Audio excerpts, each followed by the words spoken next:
दोस्तों, मैं चंदन उपस्थित हुआ आप लोगों के सामने में सबसे मोस्ट अवेटेड वीडियो को लेकर। वो है डॉक्यूमेंट वेरिफिकेशन, जो आप लोग सबसे कमेंट कर रहे थे। तो हम थोड़ा डाटा लोगों से मांग रहे थे कि क्या क्या है, क्या क्या पूछा था, सब क्या क्या लोगों को ट्रबल हुआ था, वो सब हम पूछ रहे थे। चलिए आज आते हैं। तो आज रक्षाबंधन का त्यौहार है, इसीलिए सभी लोगों को रक्षाबंधन की हार्दिक शुभकामनाएँ। चलिए वीडियो को चालू करते हैं। वीडियो को लाइक सब्सक्राइब नहीं किए तो कर लीजिए। आगे भी हम कुछ बताते रहेंगे जो मतलब आप लोग के फायदे के लिए होगा। चलिए डॉक्यूमेंट वेरिफिकेशन के लिए देखिए हम कुछ नोट किए हैं, बताते हैं आपको क्या क्या लाना है। देखिए डॉक्यूमेंट वेरिफिकेशन कब होगा? आपका साइको टेस्ट हुआ है, साइको के बाद आपका रिजल्ट देगा, ठीक ना।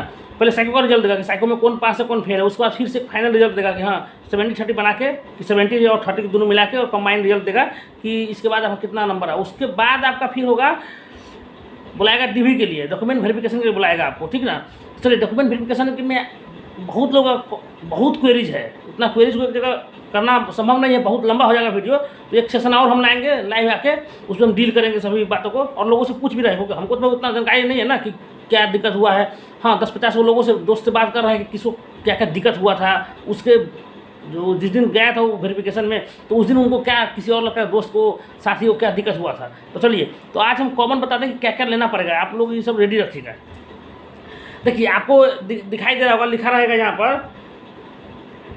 चलिए दोस्तों, इस पर लिखा हुआ है क्या, based on your performance in the above mentioned exam. जैसे तीनों एग्जाम हुआ आपका सीबीटी ना, उसमें बोल रहा है you are provisionally shortlisted for the DV and genuineness of the candidate as per eligibility against the CEN फलना फलना। देखिए मतलब आपको बोल रहा है कि आप जो तीनों एग्जाम दे रहे हैं उसके आधार पर हम जो बना रहे हैं, उसके बाद अब और आप डीवी के लिए सिलेक्ट, मतलब आपका इसी तरीके से कुछ मैसेज आएगा, समझे। जब आपका फाइनल जो आएगा डीवी के लिए मेरिट लिस्ट, उसमें ऐसा लिखा रहेगा। चलिए उसके बाद आगे क्या लिखा हुआ है, you must bring following original documents and certificate. देखिए इसमें और क्या क्या लेके आपको जाना है। अब देखिए इस पर थोड़ा सा आप लोग गौर कीजिए, क्या क्या लेके जाना है आपको।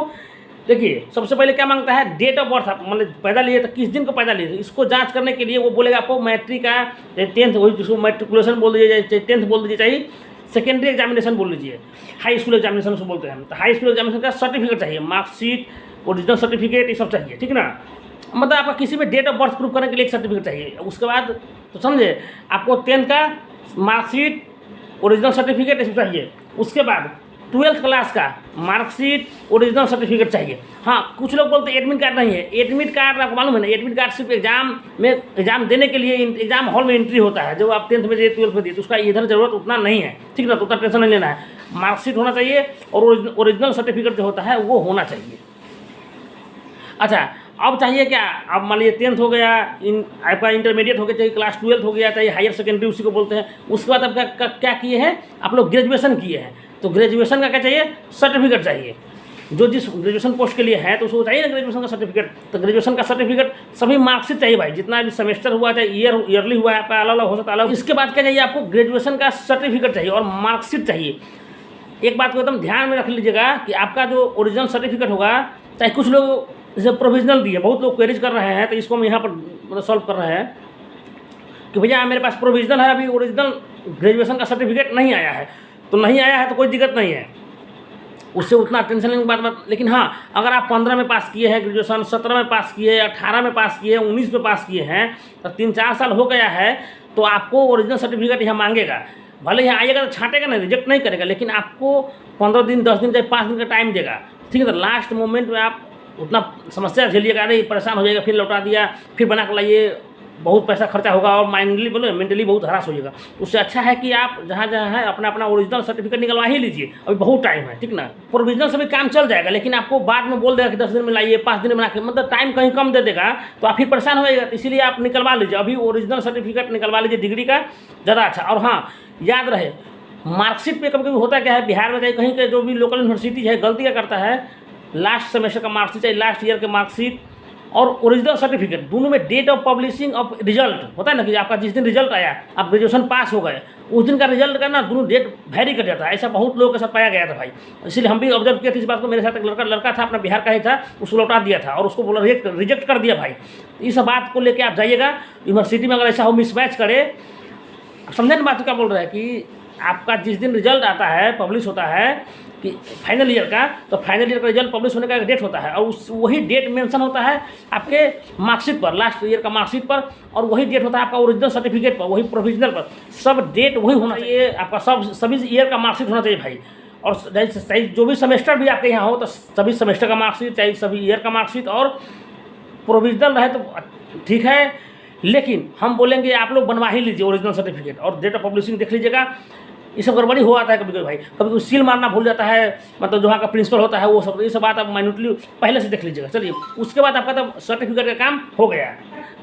कास्ट सर्टिफिकेट, जो लोग ओबीसी से अप्लाई किए हैं, ओबीसी नॉन क्रीमी लेयर, क्योंकि ओबीसी अगर क्रीमी लेयर में तो कोई है नहीं, वो तो जनरल हो जाएगा। कास्ट सर्टिफिकेट ओबीसी हो गया, एससी हो गया, एसटी हो गए, ये लोग जो अपना कास्ट सर्टिफिकेट बनवाए थे, ईडब्ल्यूएस कैंडिडेट जो होते हैं, इकोनॉमिकली वीकर सेक्शन जो भी हुआ है, तो वो लोग अपना सर्टिफिकेट बनवा लीजिए, और जो प्रिस्क्राइब फॉर्मेट दिया गया है ना वो, और ध्यान रखिएगा कुछ लोग किए क्या है, गलती क्या किए होंगे। और हाँ, अभी जो बनवाइएगा ना वही काम आपका फाइनल में भी हो जाएगा। कोई 2 बार होता है, डीबी आपका 2 बार होगा, एक बार ये भी प्रोविजनल डीबी होगा, एक बार जब आपका फाइनल हो जाएगा मेरिट लिस्ट, आपका आरआर भी वहाँ पर डीबी लेगा, ठीक ना। देखिए भाई, कास्ट सर्टिफिकेट चाहे ओबीसी हो, चाहे एससी हो, चाहे एसटी हो, चाहे ईडब्ल्यूएस हो, इसमें ध्यान रखने वाली बात क्या है कि कुछ लोग गलती क्या करते हैं, एक होता है राज्य सरकार का बनता है, सब प्रत्येक राज्य में अपना अपना राज्य का मतलब स्टेट गवर्नमेंट के लिए बनता है, और एक होता है सेंट्रल गवर्नमेंट के लिए बनता है। तो आप सेंट्रल गवर्नमेंट के लिए बनाइएगा भाई, ओबीसी हो चाहे एससी और एसटी हो ही ना कि अपना राज्य वाला बनवा के ले आइएगा, नहीं चलेगा भाई। लेकिन आपको बता दें कि कैसे बनेगा, आपको पहले बनवाना पड़ता है अपना अंचल में, चाहे ब्लॉक में, चाहे तहसील में, पहले आपको राज्य का ही बनाना पड़ेगा, जातीय वासिया, उसके बाद केंद्र का भी, तब केंद्र का बनता है। तो वैसे केंद्र का बनवा के यहाँ लाइएगा, या नहीं तो जो रेलवे अपना प्रिस्क्राइब फॉर्मेट दिया उसी बनवा के लाइएगा तो सबसे अच्छा होगा। लेकिन कुछ लोग बोल रहे हैं कि भैया दूसरा फॉर्मेट पर लाएंगे, लेकिन हाँ याद रहे इंग्लिश वाला फॉर्मेट यूज कीजिएगा भाई। तो समझ गए भाई, आपको OBC SC ST English format का केंद्र सरकार वाला चाहिए भाई, ठीक ना। और अगर आपका लोकल में वहाँ पर भी इंग्लिश वाला फॉर्मेट मिल जाता है तो कोई दिक्कत नहीं है। फॉर्मेट ओबीसी के यहाँ तो रेलवे का अपना मानिए, नहीं तो वहाँ पर कोई अपना आपके ब्लॉक में, अंचल में, चाहिए जिला में जो मिल रहा है इंग्लिश वाला होना चाहिए और केंद्र का होना चाहिए, यही। और रेलवे का ऐसा नहीं कि रेलवे का जो फॉर्मेट दिया उसी बनवाना जरूरी है, दूसरा फॉर्मेट पे भी बनवाएगा तो ऐसा नहीं कुछ छाट देगा। चलिए, अब आपको आगे देखिए सबसे वाइटल पॉइंट, फॉर्म भरते समय लड़का होता है, स्टूडेंट कंजूस होता है, तो एक सेक्शन आपको दिखाया होगा इकोनॉमिकली, हाँ economically backward candidate, economically backward candidate, इसका ऑप्शन अगर आप टिक किए होइएगा तो आपको एग्जामिनेशन फीस से बहुत रिबेट मिल गया होगा, शायद वो फ्री हुआ था एग्जामिनेशन की, 25 या 50 रुपया लगता है, यानी पूरा फीस माफ हुआ था। तो कुछ लोग गलती क्या करते हैं, वहाँ पर टिक कर देते हैं पैसा बचाने के चक्कर में। लेकिन भाई ये बात ध्यान रखिएगा, जो टिक किए हैं उसको ये सर्टिफिकेट किसी भी हालत में आपको बनवा के लाना पड़ेगा भाई। उसका दिया जाता है ना, शायद 50,000 से कम जिसका इनकम होता है वो लोग के लिए ये होता है। तो आप किसी भी तरीक़ा से 50,000 से कम वाला इनकम बनवा के लाइएगा, नहीं तो भाई आपका जब ये नहीं होगा तो आप एग्जामिनेशन फीस में रिबेट पाए हैं ना, तो आपका एग्जामिनेशन को ही मतलब आपका एप्लीकेशन को ही इनवैलिड कर दिया जाएगा, क्योंकि आप इनवैलिड तरीके से एग्जाम एप्लीकेशन फॉर्म भरे थे। और जो मान लीजिए ओबीसी भर दिए हैं, चाहे एससी एसटी भर दिए हैं, तो उसका क्या होगा, मान लीजिए ओबीसी चाहे एससी एसटी नहीं बन पाया तो क्या होगा, उसको अगर जनरल में रिजल्ट होगा तो उसको जनरल में सीट देगा, उसको छांटेगा नहीं। लेकिन जनरल में आपका रिजल्ट होना चाहिए तब होगा। लेकिन ईडब्ल्यू वाला बोले इकोनॉमिकली बैकवर्ड कैंडिडेट के लिए जो फॉर्म आप लोग अप्लाई के टिक किए होंगे तो उसको भाई बना के एकदम ले आइएगा, नहीं तो भाई आप लोग रिजेक्ट। जिनको इनकम सर्टिफिकेट का इसमें दिया हुआ है तो उनके लिए इनकम सर्टिफिकेट, जैसे ओबीसी होता है ओबीसी एनसीएल, तो उसमें इनकम सर्टिफिकेट भी रहता ही है, आपको मालूम है, तो वो भी बनवा लीजिएगा भाई। इनकम सर्टिफिकेट ईडब्ल्यूएस वाला के लिए शायद होता है, तो वो लोग जिसके लिए मतलब इनकम का जरूरत होगा सर्टिफिकेट तो बनवा लीजिएगा। लेकिन याद रहे इंग्लिश फॉर्मेट और केंद्र सरकार का होना चाहिए।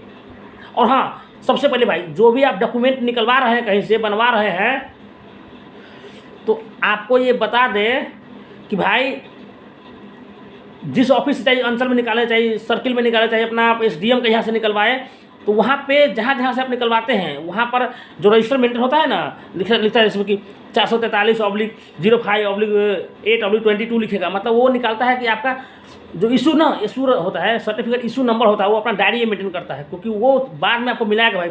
जब आपका पुलिस वेरिफिकेशन होगा, रेलवे अपना चुपचाप करवा लेगा, चुपचाप ही करवा लेता है वो, तो वो जाएगा वहाँ पर, जाता है उसका टीम और उस ऑफिस में आता है और उस ऑफिस में डायरी को मिलान करता है कि यहाँ पर एंट्री हुआ है कि नहीं हुआ है, इशू हुआ है तो एंट्री हुआ है कि नहीं यहाँ पर, तो इसलिए एंट्री जरूर करवाइएगा भाई। कुछ लोग होता क्या है, 50-100 रुपया दे के बनवाने के चक्कर में सिर्फ साइन मोहर मरवा लिए और वहाँ पर एंट्री नहीं करवाते, तो एंट्री नहीं होगा तो आपका सर्टिफिकेट इनवैलिड हो जाएगा और बाद में आप सर्विस में आने के बाद आपको बहुत लोचा हो जाएगा भाई। इसीलिए इस बात को एकदम हम फोर्स दे रहे हैं। जो लोग एक्स सर्विसमैन हैं, जो एक्स सर्विसमैन होते हैं, उनके लिए क्या क्या लिखा हुआ है, pension payment order, discharge certificate, एक सर्विसमैन बुक आता है वो, और आइडेंटिटी कार्ड, ये सब लेकर आपको आना पड़ेगा भाई। अच्छा, जो लोग हैंडीकैप्ड है, मतलब विकलांग है, चाहे दिव्यांग बोल दीजिए, उन लोग को अपना वो दिव्यांग सर्टिफिकेट, उसका फॉर्मेट दिया हुआ है, कोई एनेक्सर में है, वो आपको लेकर आना पड़ेगा, ठीक। चाहे उसी को PWD कैंडिडेट बोलते हैं, जो भी मतलब आप लोग मालूम है, ज़्यादा आप लोग जानते होंगे हमसे, तो वो लेकर आप लोग आइएगा भाई। लेकिन इंग्लिश फॉर्मेट और जो दिया हुआ है, ज़्यादा हम वही जोर दे रहे हैं कि अगर जो दिया हुआ उसी को बनवा लीजिएगा भाई, क्योंकि आपको कोई दिक्कत नहीं होगा। तब क्यों किसी को मौका दीजिएगा बोलने का। अच्छा, मेडिकल सर्टिफिकेट फिर से आपको भाई, जिस आपका बना था ना साइको के लिए विजन सर्टिफिकेट टाइपिंग के लिए, तो वो विजन सर्टिफिकेट को फिर से लेकर नहीं दोबारा बनवाना है, वही लेकर आना है भाई, ठीक ना। तो वही लेकर आ जाइएगा, अगर मन हो तो दोबारा बनवा लीजिएगा, कोई दिक्कत नहीं है, ठीक ना। अच्छा, जो लोग डाइवोर्स है, विडो है, उन लोगों के लिए अपना उसका होता है जो लीगल जो लेटर होता है वो लेकर आना पड़ेगा, ठीक ना। कॉल लेटर फॉर, हाँ सबसे इम्पोर्टेंट भाई, सबसे इम्पोर्टेंट कॉल लेटर आपको लेकर आना पड़ेगा। कॉल लेटर मतलब जो आपको ये क्या बोलते, एडमिट कार्ड जो था आपका CBT 1 का था, CBT 2 का था और CBT 3 का जो एडमिट कार्ड था, वो एकदम लेकर आइएगा भाई। नहीं लेकर आइएगा तो गड़बड़ी हो जाएगा। देखिए भाई, वीडियो को लाइक सब्सक्राइब कर दीजिए, नहीं किए तो, और शेयर कीजिए, ज़्यादा से ज़्यादा शेयर कीजिए। वीडियो ना चाहते हुए भी लंबा हो जाता है, हम चाहते हैं कि शॉर्ट हो। लाइक सब्सक्राइब करते रहिए भाइयों, चैनल को तरफ बढ़ाइए।